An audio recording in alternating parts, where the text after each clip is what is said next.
번제를 통해서 우리에게 주신 하나님의 음성을 함께 나눠보도록 하겠습니다. 우리가 살아가는 세상이 참 많이 급변하고 있습니다. 말 그대로 정말 급변인 것 같아요. 저도 이제 제가 청년 때에도 막 세상이 많이 빨리 변한다, 엄청 변한다 그런 이야기를 했는데 지금은 훨씬 더 정말 예상할 수 없을 정도로 빨리 변하는 것 같습니다. 예를 들어서 요즘 아마 관심 있는 분이 있으실 텐데 AI, 인공지능 같은 경우를 보시면은요, 정말 그 영화에서 보던 그런 일들이 참 일어날 수도 있겠다라는 생각이 들 정도로 엄청나게 빨리빨리 변하고 있어요. 기술적인 그 속도는 말할 것도 없습니다. 한번 예전에 그 강의안을 만들었던 강의안을 가지고 AI에 집어넣어서 PPT를 만들어 달라고 명령을 했는데 그때 그 강의안 PPT 만들어 일주일 넘게 걸렸거든요. 15분 만에 나오더라고요. 그러니까 이제는 정말 이게 속도뿐만 아니라 변화, 더 자괴감이 들었던 게 그렇게 15분 만에 나온 게 제가 일주일 내내 끙끙댄 것보다 훨씬 더 질이 좋아요. 너무 많이 변한 거죠, 세상이.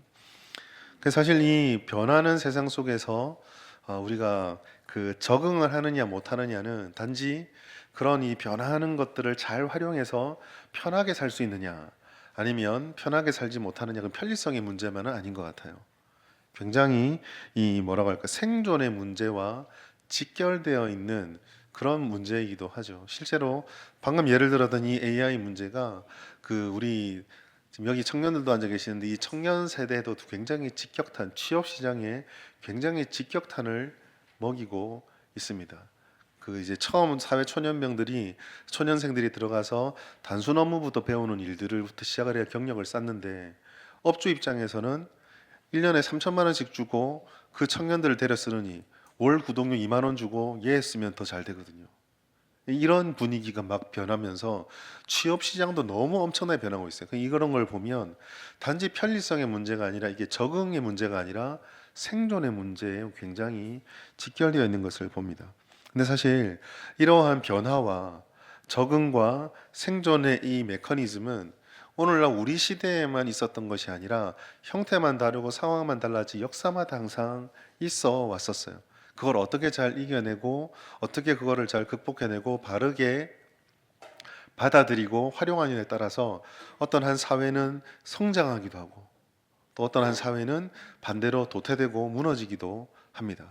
예를 들어서 지금부터 한 근대화 시절에 1800년대 때 이 우리 주변의 이웃에 있는 나라인 중국과 일본을 보시면 거의 비슷한 시기에 서구 열강에 의해서 침략을 받고 강제적인 충격을 받는 경험을 합니다. 근데 일본은 그 충격을 받고 이들을 배우기 위해서 적극적으로 나서게 되죠. 그냥 단순하게 그들이 쓰는 문화, 그들이 쓰는 기술 한 가지를 도입하는 게 아니라 정치, 경제, 사회, 문화, 심지어 어떨 때는 민족혼이라고 부를 수 있는 국민의 문화까지도 다 모방을 하려고 엄청나게 애를 쓰게 됩니다. 우리가 알고 있는 명치 유신, 메이지 유신이라는 것을 하게 되죠. 그 결과 불과 몇십 년이 지나지 않아서 1900년대 초에는 이 아시아권에서는 유일하게 그 열광들과 좀 속된 말로 비벼볼 만한 나라로 발전을 하게 됩니다. 반대로 똑같이 충격을 받았던 청나라, 중국은 문물을 개방하고 그들의 문화들을 일부를 받아들입니다. 그렇지만 여전히 자신들이 가지고 있는 중화사상과 전통들을 버리지 않기 위해서 활용하려고 하고 이용하려고 하고 배우려고만 했지 변화하려고 하지 않았거든요. 그 결과가 어떻게 됐습니까? 아편 전쟁, 그리고 일본과의 전쟁에서 연이어 패하면서 중국은 그냥 그대로, 청나라는 그대로 몰락해버리게 되죠.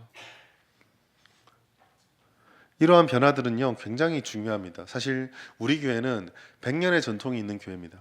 이 100년 동안 사실 우리가 그냥 숫자로 100 하니까 이게 피부에 안 와닿는데 그 한국사를 쫙 펼쳐놓고 보면은 그 근대화의 끝자락이라고 할 수 있는 일본의 시대, 일제시대부터 시작해서 우리는 일제시대도 겪었고 6.25도 겪었고 경제 성장기도 겪었고 가장 중흥하는 교회적으로는 부흥기도 겪었고 쇠퇴기도 겪었고 IMF도 겪었고 코로나도 겪었고 하여간 한국사에 있는 건 다 겪었어요.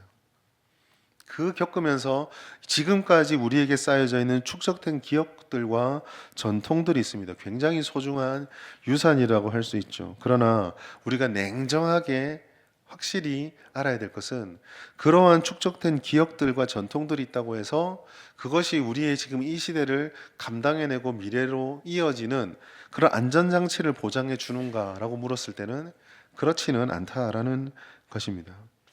저는 오늘 이와 같은 변화의 시대에 우리가 받아들여야 될 말씀을 이제는 가나안이라고 하는 전혀 420년 동안 한 번도 살아내보지 못했던 그런 새로운 환경과 시대로 들어가려는 이스라엘 사람에게 주셨던 이 말씀으로부터 한번 찾아보고 싶습니다. 그리고 오늘 레위기 말씀은 정체성이라고 볼 수 있는데 그 첫 시작을 번제의 말씀으로 시작을 하고 있습니다.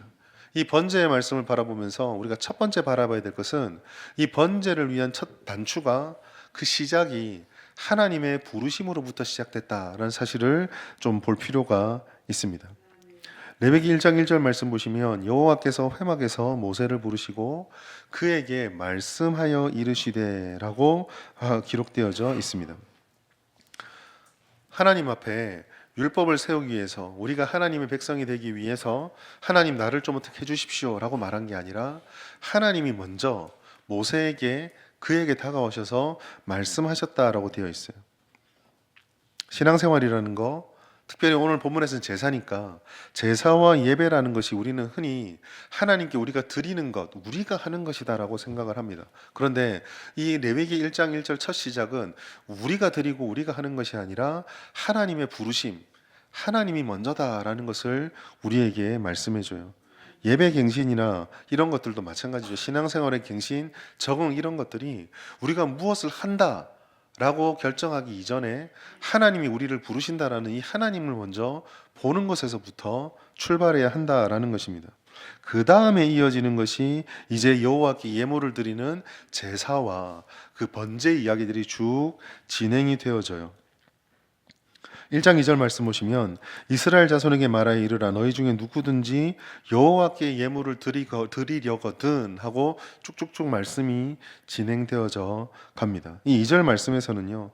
이렇게 하나님께 예배하고 제사하는 것에 대해서 또 우리가 번제에 중요하는 하나님의 부르심에 우리의 마음이 있어야 된다는 것을 다시 보여줘요. 그게 어떤 거냐면 드리려거든이라는 단어입니다. 드리려거든 그냥 딱 들으면 드리려거든 그러면은 드리지 않을 수도 있다는 얘기인가? 양자택일의 문제인가? 라고 받아집니다. 근데 사실 그게 아니에요. 여기서 중요한 것은요. 선택이 둘이 있다기보다는 드리려고 했을 때에 우리가 어떠해야 되는가? 드리려고 한다면은 억지로 드리거나 등 떠밀려 드리거나 비교하거나 드리는 것이 아니라 자원하는 마음으로 주님의 부르심이 있고 그 부르심에 내가 온전히 반응하는 모습으로 함께 드려야 한다라는 것을 의미합니다. 그리고 그와 같은 것 속에서 우리가 이런 자세, 예배나 제사라는 것은 선택의 문제가 아니라 반드시 드려야만 하는 것이라는 것을 또한 깨달아야 하죠. 예수님께서 백성들에게 하나님과 관계에서 예배가 얼마나 중요한가, 드리는 것이 얼마나 중요한가는 이미 말씀해 주셨습니다. 요한복음 4장 23절 말씀 같이 한번 읽겠습니다. 시작. 아버지께 참되게 예배하는 자들은 영과 진리로 예배할 때가 오나니 곧 이때라. 아버지께서는 자기에게 이렇게 예배하는 자들을 찾으시느니라. 아멘. 레위기의 말씀과 요한복음의 말씀은 분명한 사실을 우리에게 알려줍니다. 하나님은 먼저 우리를 부르십니다. 그런데 그 부르심에 대해서 하나님께서는 부르심에 합당한 반응을 하기를 원하시고 있습니다. 우리가 힘써 회복해야 되는 것도 바로 여기에 있어요. 상황이 바뀌고 세상에 급변하는 환경 속에서 우리가 어떻게 해야지 라고 집중을 하게 되면 자꾸 눈에 보여지는 것들에 우리의 관심이 모아집니다. 지난주에 우리가 나누었던 오후 예배 때 나누었던 그 강의를 통해서도 들었지만은 오늘날 우리가 어렵다, 위기가 있다라는 것들을 대할 때마다 우리는 늘 통계들, 인구가 어떻네, 인구 절벽이 어떻고, 그리고 유출이 어떻게 일어나고, 정착을 위해서 어떻게 해야 되고, 숫자가 어떻고, 우리 눈에 보여지고 우리가 판단할 수 있는 것들에 자꾸 우리의 눈이 모아지게 되거든요. 근데 하나님께서는요, 그런 것을 먼저 말씀하지 않으셨어요. 지금 내가 서 있는 광야를 보라고도 먼저 말씀 안 하셨고, 앞으로 갈 가나안을 보라고도 먼저 말씀하지 않으셨고, 하나님이 먼저 우리에게 말씀해 주신 것은 내가 너희를 부르고 너희는 나의 이 부름에 응답해야 한다라는 것을 먼저 우리에게 보여주셨습니다. 그렇다면 다음에 우리의 질문은 그 부름에 응답을 할 때 어떻게 우리가 응답을 할 것인가가 두 번째 질문이겠죠. 그 질문에 대한 답들이 이제 번제로부터 주어집니다. 바로 합당한 반응이 있어야 되는데 그 합당한 반응의 답이 흠없는 최선으로 드리는 전부를 올려드리는 번제여야만 한다라는 것이에요. 레위기 1장 3절 말씀 보시면 그 예물이 소의 번제이면 뭐로 드리라고요? 흠없는 수컷으로 드리라라고 되어져 있습니다. 흠없는 수컷을 콕 집어 주신 것은 이런 의미예요. 번제를 드릴 때 그냥 아무거나 드리기만 하면 된다라는 것이 아닙니다. 혹시 오해를 하셔서 하나님께서 무조건 최상의 것을 받고 뭐 좋은 것만 원하시는 욕심쟁이가 아닌가 그렇게 얘기하는 것이 아니라 우리가 하나님께 예배하는 하나님 앞에 우리 자신을 드리는 삶의 자세는 언제나 최선의 것 전부인 것이 되어야 한다 그런 뜻인 거죠. 예배를 가볍게 여기지 않으시는 하나님을 모시는 자리 앞에서 만군의 하나님 앞에서 우리의 자세가 대충 드리거나 우리에게 다른 마음을 품고 드려서는 안 된다라는 것입니다. 그렇지만 사실은요, 이 흠없다라는 것, 우리는 그 말씀 앞에 서면 위축이 들고 주눅될 수밖에 없어요. 왜냐하면 우리는 흠없는 존재가 아니거든요. 우리는 절대로 그렇게 할 수 없습니다. 예배로 예를 들어도 우리가 이 자리에 예배 드리러 들어오실 때 저 문에서 하나님이 예수님께서 혹은 하다못해 천사를 보내서 딱 서서 일주일간의 우리의 삶을 다 평가를 해서 흠 없는 사람만 들어오라고 하면은 저부터 아마 못 들어와 있을 거예요. 여기서 흠 없다라고 하는 것은 완벽주의의 기준을 달성한다 그런 의미보다는 하나님께 드리는 것에 늘 우선순위가 하나님이 먼저가 되어야 한다라는 뜻으로 받아들이면 됩니다. 다시 말해서 우리가 예배를 드린다, 제사를 드린다 할 때 흠없는 수컷, 그렇게 준비된 수컷은 치다가 남는 것이 아니에요. 급하게 오늘 제사 드리러 가야 되니까 늦잠 자고 일어나서 헐레벌떡 뛰어가다가 하필이면 우리 밖으로 머리 내밀고 있는 놈 잡혀가지고 끌려가는 그런 재물이 아니라는 겁니다. 구별해서 항상 먼저 하나님의 것을 떼어놓는 그런 마음으로, 예배도 마찬가지죠. 시간이 남으면 예배하는 것이 아니라, 여력이 있으면 헌신하는 것이 아니라, 여분이 있으면 다음 세대, 다음 시대, 다른 것들에 우리의 마음을 쏟는 것이 아니라 하나님이 먼저 되어야 한다라는 것입니다. 사실 번제라는 것은 어떻게 보면은 이 방향을 뒤집는 것이에요. 남는 것과 여유를 가지고 다른 곳에 쓰는 것이 아니라 언제나 첫 시작을 하나님께 드리는 거죠. 예배로 적용을 하자면 이런 겁니다. 예배라는 것이 우리의 삶의 첫날이 되어야지 일주일의 삶을 지내고 나서 마무리 문을 닫는 것이 돼서는 안 된다라는 것입니다. 이게 어떻게 보면 되게 말장난처럼 보여요. 월화수목금토 다음에 주일이 되나, 주 월화수목금토가 되나 무슨 차이가 있느냐고 할 수도 있어요. 그러나 주일을 앞에 내세운다는 것은 하나님을 중심으로 내 일주일의 삶을 정리하겠다라는 의미가 있다면, 월화수목금토를 해놓고 주를 뒤로 보내는 것은 월화수목금토를 그냥 정신없이 살다가 하루 한번 그냥 내 마음 좀 잘 추스리고 돌아가 버리겠다는 뜻도 들지 모르겠어요. 그러니까 결국 이 첫 것이라는 것은 제도라든지 재정이라든지 이런 문제가 아니라 우리의 마음과 의지의 우선순위가 어디에 있냐라는 것입니다. 번제는 그 첫 번째가 그 우선순위 의미가 담겨 있어요. 두 번째 또는요, 이 번제는 우선순위가 하나님께 드릴 때에 대충 드리는 것이 아니라 적당히 드리는 것이 아니라 전부를 드려야 한다라는 것도 들어가 있습니다. 레위기 1장 9절 말씀 같이 한번 읽어보겠습니다. 시작. 그 내장과 정강이를 물로 씻을 것이요 제사장은 그 전부를 제단 위에서 불살라 번제를 드릴지니 이는 화제라 여호와께 향기로운 냄새니라. 아멘. 번제는 어떤 것 제사입니까? 제물을 가지고 오면 남기지 않고 다 태워버리는 제사예요. 제사장들에게 돌아갈 목도 없습니다. 번제는 전부 하나님의 것이에요. 온전한 헌신의 제사로 하나님께 드려야 된다는 거죠. 이것은 우리가 성도가 된다고 할 때 그대로 적용할 수가 있습니다. 제사의 제1 목적은 하나님과의 관계가 회복되는 거죠. 예수를 믿어서 우리가 누리게 되는 것도 천국의 복음을 누리는 것이지만 하나님과의 관계가 회복되는 거예요. 그것을 위해서 예수님께서는요, 이 땅에 오셔서 자신의 전부를 드리셨습니다. 내 피가 능력이 많으니까 한 400cc만 뽑아가고 내 살도 능력이 많으니까 한 급만 떼가라. 그렇게 하지 않으셨어요. 다 주신 거예요. 전적으로 태워서 관계가 회복되고 전인적인 복종과 전부를 드림이 나타나게 되는 것. 번제 속에서는 그러한 하나님의 부르심 앞에 우리가 어떻게 우리 자신을 드릴 것인가가 그 의미, 전부를 드리는 것으로 나타나 있습니다. 결국 우리의 전부를 드린다는 것은 우리는 육체적인 존재뿐만이 아니잖아요. 육신도 있지만 생각도 있고 마음도 있고 영혼도 있기 때문에 결국 하나님 앞에 서 있는 나의 전체를 다 바꾸는 겁니다. 내 전체 삶의 사는 방식과 생각의 틀들이 완전히 다 바뀌는 거예요. 가나안이라는 새로운 시대에 들어가기 위해서 이스라엘에게 필요했던 것은 420년간의 애굽의 그 때가 벗겨졌어야만 하고 가나안 땅에 들어가는 40년의 여정 동안 경험했던 모든 틀들과 경험들이 다 깨어져서야만 했습니다. 오직 하나님이 주시는 말씀과 주님의 약속만 붙잡고 가나안에서 살아가라는 하나님의 뜻대로 삶을 다 바꾸어야만 하는 거였습니다. 교회들이 변화되는 세상에서 또 성도들이 변화하는 시대에 새롭게 적응하기 위해서 다양한 문제의식을 던지고 대응들을 합니다. 다음 세대는 이미 교회들마다 항상 이야기를 하고 있기 때문에 이제 더 이상 새로울 것이 없죠. 다 얘기를 하고 성장을 말합니다. 부흥을 이야기하고 회복을 이야기하고 적응을 이야기를 합니다.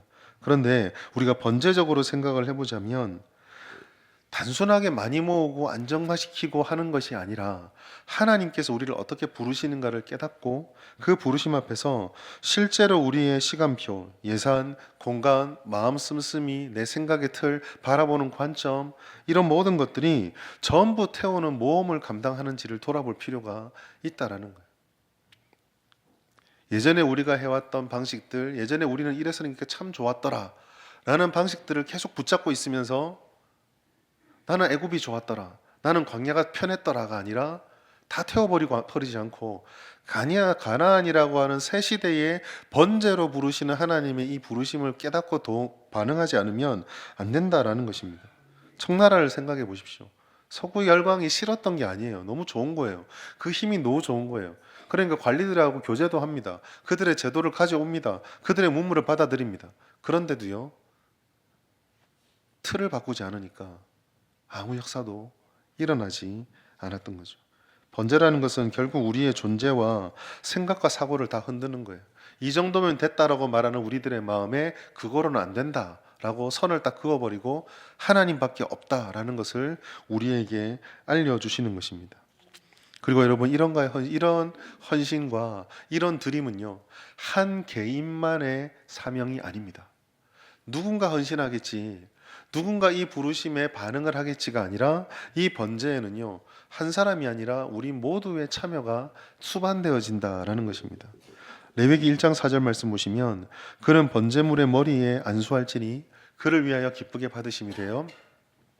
그를 위하여 속죄가 될 것이다 라고 말씀했습니다. 여러분, 안수는 어떤 의미가 있습니까? 재물을 가져온 사람이 그 재물에게 안수하는 순간 그 재물은 곧 내가 되는 거예요. 내 모든 죄를 대신 짊어지고 이 재물이 죽습니다. 그러면 그 재물의 죽음은 곧 나의 죽음이 되는 거죠. 그런데 이러한 희생이 개인의 희생으로 끝나지 않는 것은 그 다음에 이어지는 5절부터 8절까지에 있는 그 번제 제사에 담겨 있는 말씀을 보시면 드러납니다. 5절부터 8절까지는 이 번제를 드리는 절차를 쭉 설명하고 있는데 즉 제물을 가져온 그와 그 제물들을 가지고 제사를 드리는 아론의 자손 제사장들이 교차해서 계속 반복해서 나타납니다. 그가 있고 아론의 제사장들이 있고 또 그가 있고 아론의 제사장들이 있고 반복해서 나타나거든요. 여러분, 이것은 무엇을 의미할까요? 제사라고 하는 것은 자기 혼자만의 힘으로 자기 혼자만 감당하는 것이 아닙니다. 부르심이라는 것을 개인이 받을 수 있지만 그 부르심을 통해서 우리가 교회를 세워가고 성도로 살아가는 것은 개인 혼자만의 책임이 아니라 우리 모두가 함께 감당하고 짊어져야 한다라는 거예요. 이 예배만 봐도 그렇지 않습니까? 여러분, 이 예배에 제가 인도자로 있고 사회자라고 있다고 해서 이 예배가 저 혼자 열심히 드리면 되는 겁니까? 물론 지금 겉으로 볼 때는 지금 이 시간에 설교를 제가 하기 때문에 제가 주인공처럼 보여요. 그러나 여러분, 이 자리는 주인공의 자리는 아닙니다. 제게 주시는 하나님의 말씀으로 제가 여기서 감당할 몫을 감당할 때에 또한 회중들은 주님께서 들려주시는 주의 말씀을 가지고 듣기 위해서 그 자리를 지키며 예배를 같이 세워가야 하는 거죠. 말씀을 전하는 목회자가 이 말씀을 듣는 성도들의 마음속에 성령이 주시는 은혜가 임하길 간절히 기도하는 마음으로 설교를 한다면 그 말씀을 듣는 회중들은, 예배에 참석하는 회중들은 말씀을 전하는 목회자의 입술을 통해서 하나님의 말씀이 전해지고 그 말씀을 전할 수 있게 지켜달라는 기도하는 마음으로 같이 들을 때 예배가 만들어지는 거거든요. 제사도 마찬가지입니다. 결국 신앙생활이라는 것은요, 누구는 관람자가 되고 누구는 참여자가 되는 이분법으로 갈라지는 것이 아니에요. 신앙은 함께 섬기고 함께 누리고 함께 세움받고 함께 낮아지는 것이 신앙생활입니다. 결국 그렇다고 하는 것은 이거는 상호관계 속에서 일어나는 거죠. 우리가 서로 시너지 효과를 일으키고 서로의 지탱력이 되어주고 서로의 힘이 되어주고 서로가 서로를 위해서 기도해주고 품어주는 것을 통해 교회는 세워지는 것입니다. 뭐 교육자만 열심히 하고 직분자만 열심히 하고 헌신한 일부만 감당하는 것이 아니죠. 우리 공동회도 그렇잖아요. 우리가 아무리 기도하고 준비한다 하더라도 거기에 공동회가 기도하고 준비하거나 후보자만 해당이 되나요? 오셔서 그동안 같이 기도하며 하나님께서 기도하는 자대로 또 혹 내 마음에는 깨달아짐이 없을지라도 하나님이 세우시는 그분이 세워지기를 간절히 바라는 마음으로 온 회중이 같이 모여서 기도하고 진행을 할 때 직분자가 세워지는 공동회가 완성되는 거죠. 교육부서의 일이 아닙니다. 교육자의 일이 아닙니다. 몇몇 열심히 있는 누군가의 일이 아닙니다. 그렇게 생각하는 순간 번제의 정신은 깨져버리는 거예요.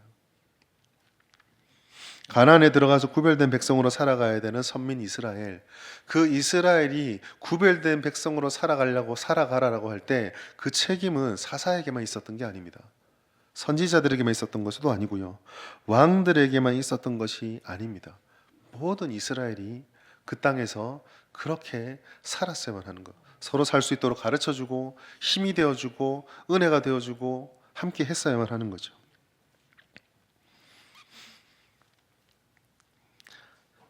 그러나 여러분, 이렇게 우리가 애를 쓴다고 하더라도 우리는 늘 겸손하게 한 가지를 더 생각해야 됩니다. 그것은 이렇게 우리 전부를 드린다고 할 때 나도 나 자신을 전부 다 드리는데 실패하지만 우리도 다 그렇게 하기에는 연약하다라는 거예요. 전부를 드리라는 말씀 우리 너무 잘 알죠. 그러나 우리는 전부를 잘 못 드립니다. 늘 부분만 드리죠. 흠없는 최선을 드리라고 하지만 우리는 늘 흠 있는 마음으로 하나님 앞에 나아옵니다. 이렇다면 번제는 결국 우리를 위해서 주었다기보다는 우리를 구조적으로 정죄하려고 준 것처럼 됩니다. 여러분, 성경을 넓게 보시면 이 번제의 정신은 여전히 유효합니다. 그런데 이 번제의 정신이 어디서 완성되었냐면 예수 그리스도에게서 이미 완성이 되었어요. 히브리서 10장 10절 말씀 같이 읽겠습니다. 시작. 이 뜻을 따라 예수 그리스도의 몸을 단번에 들이심으로 말미암아 우리가 거룩함을 얻었노라. 아멘. 예수님께서 오늘 히브리서 말씀 속에 보시면 예수님께서 그리스도의 몸을 단번에 들이셨다, 완전히 들이셨다라고 말씀합니다. 번제가 되신 거예요. 예수님은 전부를 들이셨습니다. 그리고 그 전부의 은혜로 우리가 예수 믿는 자녀들이 되었죠. 그 흠없는 참제물이신 전부를 들이신 예수님의 은혜로 우리가 비록 부족하지만 하나님 앞에 우리를 드렸을 때에 주님이 걸어갔던 그 길을 같이 걸어갈 수 있게 되는 거예요. 그러니까 우리가 무슨 하나님께 인정받기 위해서 무언가 더 따내기 위해서 신앙생활을 하고 우리에게 주어진 삶들을 살아내고 교회를 세워가는 것이 아닙니다. 이미 그리스도 안에서 받아들여진 자들이 되었기 때문에 그 은혜를 가지고 하나님께 반응하는 거예요. 예수님을 닮아가고 예수님을 따라가기 위해서 애를 쓰는 것입니다. 그래서 사도 바울은 로마서 12장 1절에 이 번제의 제사가 우리의 삶의 제사, 바로 그걸 의미한다라고 말씀한 거예요. 너희 몸을 하나님이 기뻐하시는 거룩한 산 제물로 드리라. 이것이 바로 너희의 영적 예배니라. 이렇게 흠이 많은데요, 그것을 예수님의 피로 덮으셨기 때문입니다. 오늘 설교의 뼈대예요. 모든 것들은 변화가 됐든 제사가 됐든 무엇이 됐든 성도와 교회의 존재하는 모든 순간들은 하나님의 부르심이 시작입니다. 그 부르심을 붙잡고 흠 없는 나의 최선과 전부의 번제로 반응을 해야 됩니다. 그럴 때에 여전히 우리는 연약하고 부족하지만 그리스도 안에서 완성된 자로서 공동체를 세워갈 수 있고 함께 참여할 수 있고 의미 있는 제사의 삶을 살아갈 수 있게 되는 거예요. 사랑하는 여러분, 이러한 우리들이기 때문에 이제 오늘 말씀의 결론을 조금 살펴보려고 합니다. 그러면 하나님이 우리를 이 시대에, 이 변화의 시대에 부르셨고 우리에게 헌신하고 우리를 통해서 하나님의 아름다운 제사를 세워가고 공동체를 세워가시는 것 같은데, 그것을 우리가 믿는다면 우리의 매일의 삶을 어떻게 세워가고 무엇에 힘써야 할 것인가? 이것은 단순하게 프로그램을 바꾼다거나 방식을 바꾼다거나 몇 가지 일들을 한다라고 바뀌는 것은 아닐 겁니다. 그럼 어떻게 해야 되는가? 첫 번째, 하나님이 우리를 부르신다고 하셨으니 우리는 이 부르심, 그냥 습관적으로 신앙생활 하는 것이 아니라, 습관적으로 매일매일 살아가는 것이 아니라 내게 주신 하루하루의 매 순간마다 하나님이 나를 어떻게 부르시는지를 물어가며 그 부르심 위에서 나의 삶을 세워가야 합니다. 예배로 국한돼서 설명을 드리면, 예배라는 것이 내가 그냥 필요해서 드리는 내 일주일 중에 한순간의 시간에 두고 있는 것이 아니라 내 전부를 받기를 원하시는 하나님의 부르심을 찾는 시간으로 가장 중요하게 여기는 거죠. 하나님이 나를 부르신다라는 그 사실 앞에서 내가 어떻게 반응하고 어떻게 결단하는가, 과연 내 그 부르심을 따라 살아가는가. 아침에 일어나서 기도할 때 하나님, 오늘 나를 향한 주님의 부르심으로 나를 깨워주십시오. 하루를 마무리할 때 하나님, 나에게 주신 이 하루가 하나님이 기뻐하는 하루가 되었는지, 주님께서 나를 불러주시는 그 하루의 삶을 살아갔는지를 돌아보는 것으로 중심을 하나님에게 두는 것입니다. 이와 같은 부르심의 예배, 내 삶으로 드리는 예배가 회복되지 않으면요, 변화가 됐던 우리의 생활의 모든 것들은 결국은 그냥 생존에 끝나버리고 맙니다. 그렇지만 우리가 부르심을 진정으로 깨닫고 하나님의 그 부르심을 갈망하며 주님 앞에 나아가게 되면 참된 순종이 회복돼요.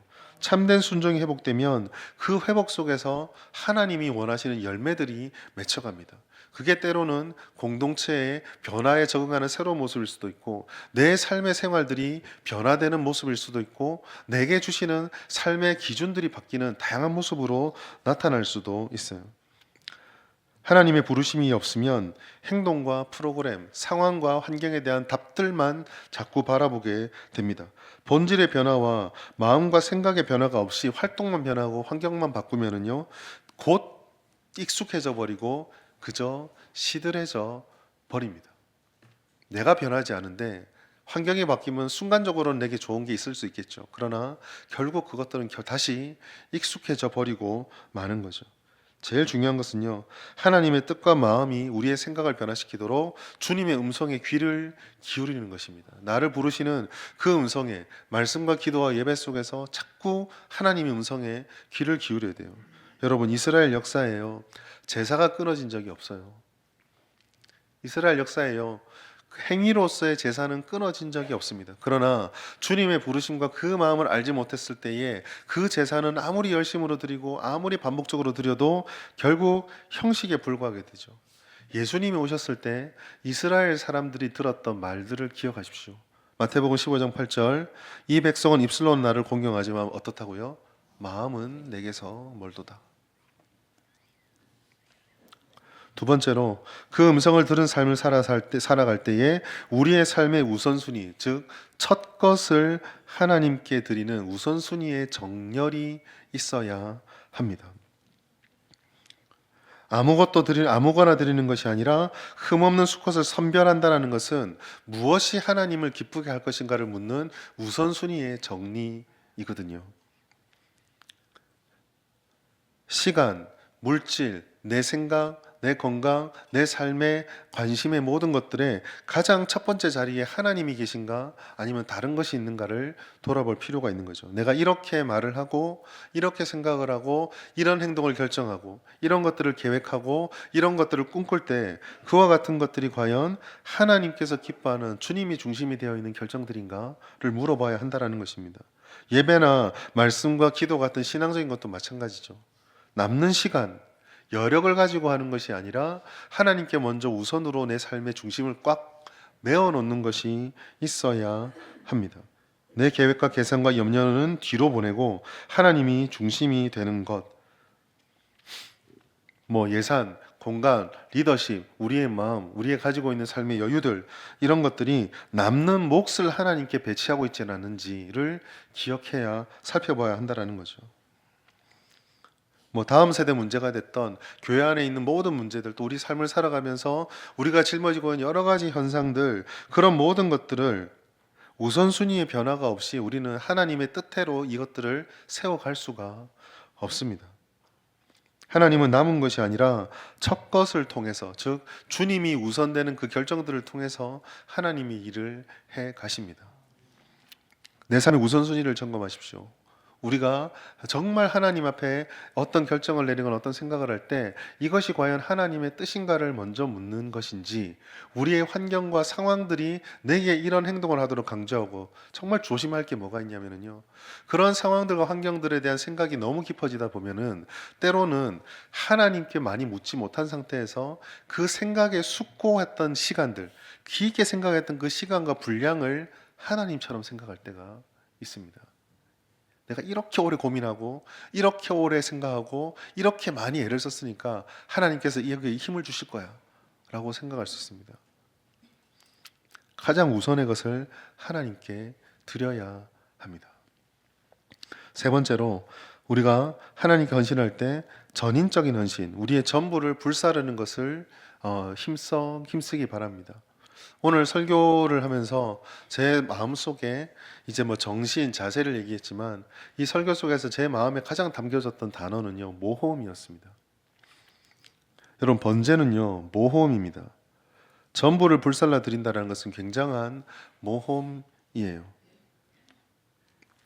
우리의 시간표와 우리가 가진 소유와 우리가 가지고 있는 능력과 우리가 가지고 있는 익숙한 방식이 아니라 모든 것을 다 태워서 새롭게 해야 된다는 것은 쉬운 일이 아닙니다. 기존의 구조는 그대로 두고 가능한 범위 안에서 조금만 바꾸는 것은 누구나 다 할 수가 있습니다. 그렇지만 겉이 바뀌지 않고 겉만 바뀌고 속이 바뀌지 않는, 즉 모험까지 나아가는 전인적인 변화가 없이는 하나님 앞에 번제의 정신을 구현할 수가 없어요. 여러분, 하나님께서 환경을 바꾸고 새로운 시대로 들어가게 하실 때는요, 효율성이 아니라 하나님만 바라보는 것을 요구하세요. 하나님께서 이스라엘 사람들을 다른 전쟁이나 다른 어떤 것 하기 전에 가나안에 들어가는 방법들을 알려주신 것이 아니라 첫 번째로 이스라엘 사람들에게 내세웠던 것이 예배였다라는 것, 주님의 부르심에 반응하는 것이었다는 것을 우리는 주목해야 됩니다. 이게 번제의 영성이에요. 효율성을 따지지 말라는 얘기가 아닙니다. 고민해야죠. 우리가 가지고 있는 것, 우리가 가지고 있는 능력, 역량들을 모르고 무시하라는 얘기가 아닙니다. 그러나 번제는 이 모든 것들이 얼마이든 주님 뜻대로 하옵소서라는 자세. 가장 번제 정신이 가장 잘 구현된 성경의 기적은요, 오병이어 사건이에요. 이게 도대체 얼마가 되겠습니까? 이걸 어떻게 효율적으로 해야 되겠습니까? 라는 것 앞에서 12광주를 남겨버리신 하나님. 물고기와 보리떡이 아니라 너는 왜 예수를 보지 않느냐? 네가 가지고 있는 거 이거 얼마 안 된다고 예수님께 드리면서 주님, 이걸로 도대체 뭘 할 수 있겠습니까? 뭘 할 것은 내가 고민할 문제고 내 손에 있는 그것을 가지고 효율성이 아니라 하나님께 전부 드릴 수 있느냐? 이게 번제 정신이거든요. 어쩌면 지금까지 걸어온 길에서 한참 벗어나는 길일 수도 있습니다. 익숙하지 않은 길일 수도 있어요. 그래서 이 번제의 정신을 따라 살아가는 것은요, 굉장한 모험입니다. 우리가 지금까지 살아왔던 거, 우리 교회 적용시켜 보면은요, 100년 동안 우리 교회가 쌓아왔던 전통들, 100년 동안 우리 교회에 있는 많은 유산들이요, 하나님께서 이 급변하는 시대 속에 주님의 뜻이 어떻게 말씀하실지 모르겠지만 어느 날 갑자기 하나님께서 번제로 드려라라고 다 태우고 아무것도 없었다라는 제로 베이스로 돌아간 상태에서 새롭게 모든 것을 다 시작한다라고 말씀하실 수도 있다라는 거죠. 한 개인의 문제가 아니죠. 그러니까 우리 모두가 함께 여기에 애를 쓰고 마음을 모아야 하는 것입니다. 함께 드리는 번제가 돼야 돼요. 실패의 경험도 우리 있죠. 우리 생각으로 너무 정확한 판단을 할 수도 있습니다. 그러나 여러분, 저는 지난주에 그 오후 예배 때 강사님이 하셨던 말씀 중에 와, 정말 이렇게는 안 돼야 되겠다 라고 했던 그 전체 중에 한 구절이 딱 있어요. 그게 뭐였냐면요, 방해는 하지 않는데 어차피 안 될 거 한번 해보십시오. 그리고 안 됐을 때 거봐요, 안 된다 했잖아요. 저는 그 말을 듣는데 심장이 찢겨져 나가는 것 같더라고요. 와, 까딱 잘못하면 내가 저렇게 될 수 있겠구나. 사역 기간이 오래됐다고, 많은 교회를 경험했다고, 이런저런 생각들을 많이 했다고, 나도 까딱 잘못하면 저렇게 나태해져 버리고 저렇게 패배주의에 물들 수 있겠구나. 그 생각이 굉장히 무서웠었어요. 세상이 급변하고 있죠. 사실 교회의 힘으로 감당하기 되게 힘들 수도 있습니다. 그러나 여러분, 언제나 우리는 소비자적인 자세로 잘 준비된 곳에서 모든 것을 누릴 수 있는 것만 찾아서 헤매서는 답이 나오지 않아요. 언제까지 은혜 있는 곳만 찾아다니시겠습니까? 내가 있는 곳을 은혜의 자리로 만들어야죠. 그러려면 전적인 헌신이 있어야 합니다. 태워야 합니다. 우리를 태워야 합니다. 사랑하는 여러분, 가나안이라는 변화에 직면한 이스라엘을 하나님께서 부르셨어요. 급변하는 세상 속에서 하나님 우리를 부르십니다. 여러 가지 문제들, 여러 가지 상황들, 해결해야 될 것이 많은 그 속에서 하나님께서 저와 여러분들을 부르시는 거예요. 우리는 그 부르심 앞에서 이제는 번제적으로 반응해야 합니다. 하나님의 부르심이 어디에 있을까? 우리가 바라보는 문제와 상황, 우리가 바라보는 답이 아니라 하나님의 부르심이 도대체 어디를 바라보고 있을까를 깨닫고 또 애쓰고 알기를 바라는 우리 모두가 됩시다. 그리고 그 앞에, 하나님의 부르심 앞에 우리의 익숙한 것들을 다 내려놓읍시다. 우리의 계산과 우선순위를 다 내려놓고 하나님께 올려드립시다. 모든 거 고민할 수 있죠. 모든 거 계산하고 모든 거 무리 써야 합니다. 애써야 합니다. 그러나 그 모든 것들이 다 끝날 때쯤 위에 하나님을 딱 올려놓고 주님의 뜻대로 모든 것을 합시다. 우리가 가지고 있는 오병이어 기꺼이 하나님께 드립시다.